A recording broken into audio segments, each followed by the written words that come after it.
ಅದು ಬರೋಬ್ಬರಿ 14 ವರ್ಷಗಳ ಹಿಂದೆ ನಡೆದಿದ್ದ ದಲಿತ ಮಹಿಳೆಯ ಬರ್ಬರ ಕೊಲೆ ಪ್ರಕರಣ. ರಕ್ತದ ಮಡುವಿನಲ್ಲಿ ನೆರಳಾಡಿ ಪ್ರಾಣ ಬಿಟ್ಟಿದ್ದ ಆಕೆಯ ಆತ್ಮಕ್ಕೆ ನ್ಯಾಯಾಲಯ ನೀಡಿದ ತೀರ್ಪಿನಿಂದ ಶಾಂತಿ ಸಿಕ್ಕಂತಾಗಿದೆ. ಅದರ ಡೀಟೇಲ್ಸ್ ಇಲ್ಲಿದೆ ನೋಡಿ.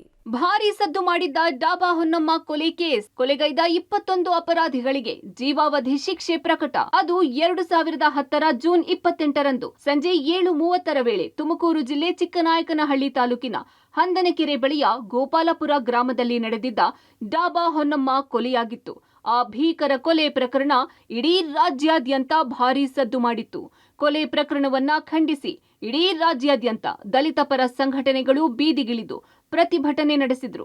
ಸತತ 14 ವರ್ಷಗಳಿಂದ ಪ್ರಕರಣವನ್ನ ವಿಚಾರಣೆ ನಡೆಸಿದ ತುಮಕೂರಿನ 3ನೇ ಅಧಿಕ ಜಿಲ್ಲಾ ಮತ್ತು ಸತ್ರ ನ್ಯಾಯಾಲಯ ಮಹತ್ವದ ಆದೇಶ ನೀಡಿ ಕೊಲೆಗೈದಿದ್ದ 21 ಆರೋಪಿಗಳಿಗೆ ಜೀವಾವಧಿ ಶಿಕ್ಷೆ ವಿಧಿಸಿ ಆದೇಶ ನೀಡಿದೆ. ಚಿಕ್ಕನಾಯಕನಹಳ್ಳಿ ತಾಲೂಕಿನ ಹಂದನಕೆರೆ ಹೋಬಳಿಯ ಗೋಪಾಲಪುರ ನಿವಾಸಿಯಾಗಿದ್ದ ಡಾಬಾ ಹೊನ್ನಮ್ಮ ತಮ್ಮ ಮನೆ ಬಳಿ ಸಂಗ್ರಹವಾಗಿದ್ದ ಮರದ ತುಂಡುಗಳು ಕಳವು ಆಗ್ತಿದ್ದಾವೆ ಎಂದು 2 ಬಾರಿ ಪೊಲೀಸರಿಗೆ ದೂರು ನೀಡಿದ್ಲು. ಇದೇ ವಿಚಾರಕ್ಕೆ ಊರಿನವರ ನಡುವೆ ಗಲಾಟೆ ಆಗ್ತಿತ್ತು. ಇದರಿಂದಾಗಿ ಹೊನ್ನಮ್ಮಳ ಅಣ್ಣ ತಮ್ಮಂದಿರನ್ನೇ ಸವರ್ಣೀಯರು ಎತ್ತಿ ಕಟ್ಟಿದ್ರು.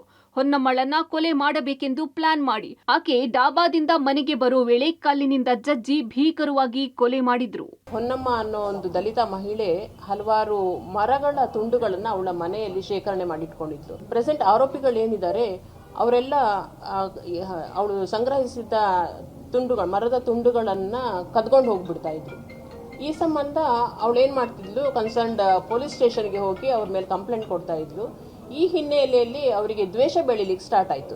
ಊರಿನವರೆಲ್ಲ ಅಕ್ರಮ ಕೂಟ ಕಟ್ಟಿಕೊಂಡು ಅವಳ ತಲೆ ಮೇಲೆ ಕಲ್ಚಪ್ರಿಗಳನ್ನ ಎಳೆದು ಅವಳನ್ನ ಕೊನೆ ಉಸಿರು ಎಳಿಸ್ತಾರೆ. ಇನ್ನು ಪ್ರಕರಣ ಸಂಬಂಧ ಹಂದನಕೆರೆ ಪೊಲೀಸ್ ಠಾಣೆಯಲ್ಲಿ ಪ್ರಕರಣ ದಾಖಲಿಸಿಕೊಂಡ ಪೊಲೀಸರು ಅಂದಿನ ಡಿವೈಎಸ್ಪಿ ಶಿವರುದ್ರಸ್ವಾಮಿ ನೇತೃತ್ವದಲ್ಲಿ ಆರೋಪಿಗಳನ್ನ ಬಂಧಿಸಿ ತನಿಖೆ ನಡೆಸಿ ನ್ಯಾಯಾಲಯಕ್ಕೆ ದೋಷಾರೋಪಣೆ ಪಟ್ಟಿ ಸಲ್ಲಿಸಿದ್ರು. ಸತತ 14 ವರ್ಷಗಳಿಂದ ಪ್ರಕರಣದ ವಿಚಾರಣೆ ನಡೆಸಿದ ತುಮಕೂರಿನ 3ನೇ ಅಧಿಕ ಜಿಲ್ಲಾ ಮತ್ತು ಸತ್ರ ನ್ಯಾಯಾಲಯದ ನ್ಯಾಯಾಧೀಶರಾದ ನಾಗಿರೆಡ್ಡಿ ಅವರಿದ್ದ ಪೀಠ ಮಹತ್ವದ ತೀರ್ಪು ನೀಡಿದ್ದಾರೆ. 27 ಆರೋಪಿಗಳ ಪೈಕಿ 6 ಜನ ಆರೋಪಿಗಳು ಸಾವನ್ನಪ್ಪಿದ್ದು, ಉಳಿದ 21 ಜನ ಆರೋಪಿಗಳ ಆರೋಪ ಸಾಬೀತು ಆದ ಹಿನ್ನೆಲೆ 21 ಅಪರಾಧಿಗಳಿಗೆ ಜೀವಾವಧಿ ಶಿಕ್ಷೆ ಹಾಗೂ ತಲಾ 13,500 ರೂಪಾಯಿ ದಂಡ, ಒಟ್ಟು 2,83,500 ರೂಪಾಯಿ ದಂಡ ವಿಧಿಸಿ ಶಿಕ್ಷೆ ಪ್ರಕಟಿಸಿ ಆದೇಶ ನೀಡಿದೆ. ಬರ್ಬರ ಹತ್ಯೆ ಅನ್ನೋದು ಮಾನ್ಯ ನ್ಯಾಯಾಲಯ ಕೂಡ ಕಂಡು ಬಂದಿದೆ. ಆ ಹಿನ್ನೆಲೆಯಲ್ಲಿ ಈ ಒಂದು ದುಷ್ಕೃತ್ಯಕ್ಕೆ ಮಾನ್ಯ ನ್ಯಾಯಾಲಯ ಇಂದು ಎಲ್ಲ ಆರೋಪಿಗಳಿಗೆ, ಅಂದ್ರೆ ಈಗಾಗಲೇ 27 ಜನ ಆರೋಪಿಗಳ ಪೈಕಿ 6 ಜನ ತೀರ್ಕೊಂಡಿದ್ರು. ಹಾಗಾದ್ರಿಂದ 21 ಆರೋಪಿಗಳಿಗೆ ಲೈಫ್ ಇಂಪ್ರಿಸನ್ಮೆಂಟ್ ಅಂದ್ರೆ ಜೀವಾವಧಿ ಶಿಕ್ಷೆಯನ್ನ ವಿಧಿಸಿ ಮೃತಳಿಗೆ ಒಂದು ಶಾಂತಿ ದೊರಕುವಲ್ಲಿ ಯಶಸ್ವಿಯಾಗಿದೆ ಅಂತ ಹೇಳಲಿಕ್ಕೆ ನಾನು ಇಷ್ಟಪಡ್ತೀನಿ. ಒಟ್ಟಾರೆ 14 ವರ್ಷಗಳ ಬಳಿಕ ಅಪರಾಧಿಗಳಿಗೆ ಜೀವಾವಧಿ ಶಿಕ್ಷೆ ಪ್ರಕಟವಾಗಿದ್ದರಿಂದ ಕೊಲೆಯಾದ ಡಾಬಾ ಹೊನ್ನಮ್ಮ ಆತ್ಮಕ್ಕೆ ಶಾಂತಿ ಸಿಕ್ಕಂತಾಗಿದೆ.